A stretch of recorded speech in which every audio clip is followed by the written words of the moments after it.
Менің есімім Дәулет, тегім Жарылқасын. Мен осы Түркістан облысы Қазығұрт ауданы Тұрбат елді мекенінің тумасы. Биыл 2021 жыл осы Сарыағаш медресе колледжінің студенті атандым. Медресеге келмес бұрын медресені сырттай біліп, зерттеп, және оған қызығып, өзімде бір имамдық, ұстаздық деген ниетім болатын. Соны сен жетілдіру, білімімді жетілдіру мақсатында Алланың қалауымен 2021 биылғы жылда оқуға түстім.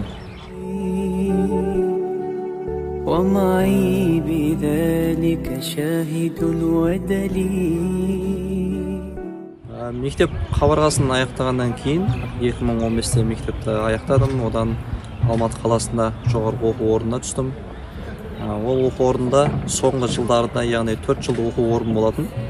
Соның соңғы 3-ші жылында мешіттерге барып, мешіт жамағаты атанып, сол жерде ұстаздардан білім алып, сауат ашып, уақыт өте келе дінге қызығушылық пайда болып, ұстаздық, имамдық деген қызметтерге ниет ашылып, сол жылдары осы діни білімді жалғастыру мақсатында ізденістер болып, осы бір Сарыағаш медресе колледжін оқуға бір ниеттенген болатын.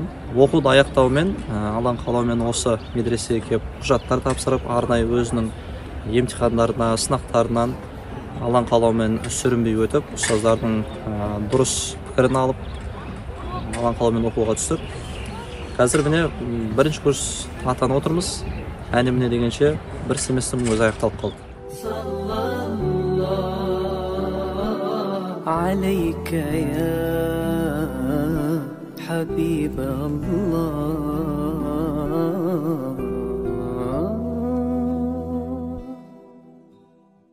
Мен ойымша кез келген ата-ана уайымдайды себебі қазір кезде түрлі ағымдар болуы мүмкін, немесе бір діни топтар болуы мүмкін. Баланың ата-анасынан жат болып кетуіне, немесе ата-анасын тыңдамай өзге бір топтарға қосылып кетуден ата-ана уайымдайды. Себебі ол ата-ана өзінің перзенті.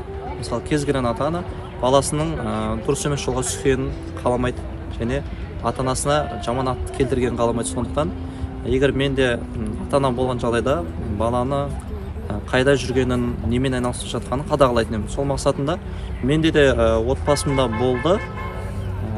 Ол қандай медресе, жалпы не нәрсені үйретеді деген уақытта мен барынша оқуға дейінгі, яғни колледжге түскенге дейінгі аралықта мен Алматы қаласында жоғарғы оқу орнында жүргенде мешіттерде жамағат болып, ұстаздардың тәлімін алып, үйреніп, ата-анаға қызмет жасау керектігін, ата-анаға жылы мәміле жасау керектігін, сол бар үйренгенмен ол кісілерге түсіндірдім. Ол кісілер әңгіменің барысын барлығын толық тыңдап болғаннан кейін толықтай келісті. Сосын ол кісілердің разылығымен, Алланың қалауымен оқуға келдік. Ол кісілердің егер разылығы болмаса, Аллах тағала бұл жерді нәсіп етер ме еді, ол жағын нақты айта алмаймыз.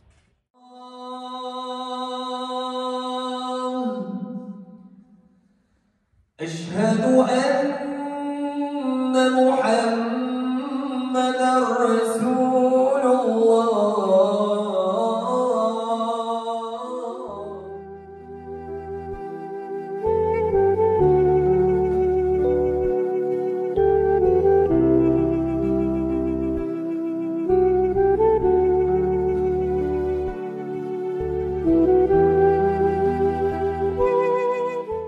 Оқуға түскенге дейін ойлайтынмын, медресе дегенде енді қарапайым халыққа түсіндірген кезде, қарапайым халық бір қараңғы бөлмеде шырақты жағып қойып, майшам дейді ғой, майшам жағып қойып, сол жерде тек қана құранмен айналысады.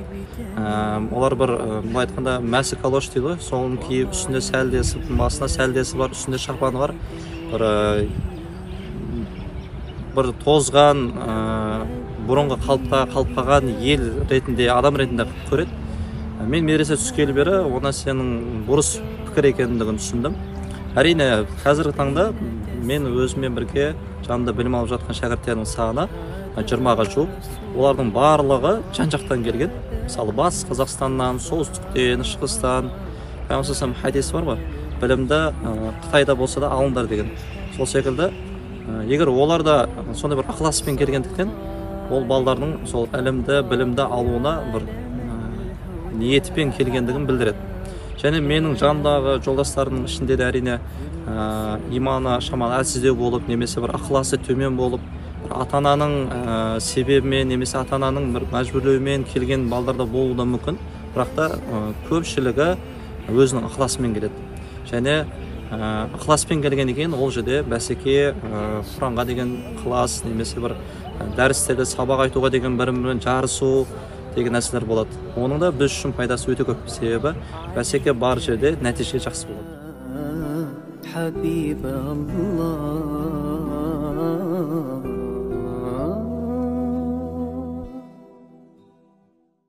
Бұл жерде мен бір нәрсе түсінгенім, алғашқы жылдың өзінде біраз нәрсені үйрендім, көрдім, ізденістер болды, ұстаздармен мәміле арттырдық, және ұстаздардан көптеген жақсы қасиеттер алдық, жақсы білім алдық.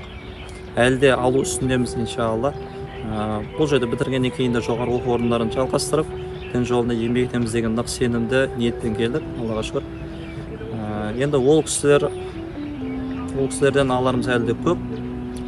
Бұл жерде медресенің қатты ұнаған тараптарының бірі, әрине енді бар медресе дінді оқытады, және елге қызметті үйретеді, елдің тыныштығын үйретеді.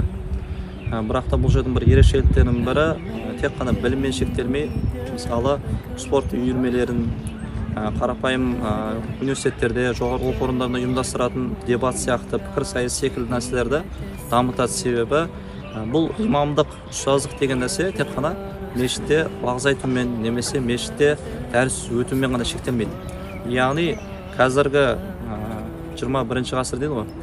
21 ғасырда имамның деңгейі, дәрежесі, жан-жақтылықты, қазіргі таңда елімізде үш тілдік деген нәрсені, үш тілдікті енгізіп жатыр. Мысалы имам осы үш тілде де уағыз айта білуі, немесе үш тілде дәріс өте білуі, және имамдардың спорттық шараларды ұйымдастыруы, яғни жамағаттың әміресін арттыру мақсатында, жамағаттың бірлігін арттыру мақсатында бұл жердегі үйрететін тәсілдердің көпшілігі осы бір бағытта негізделген секілді.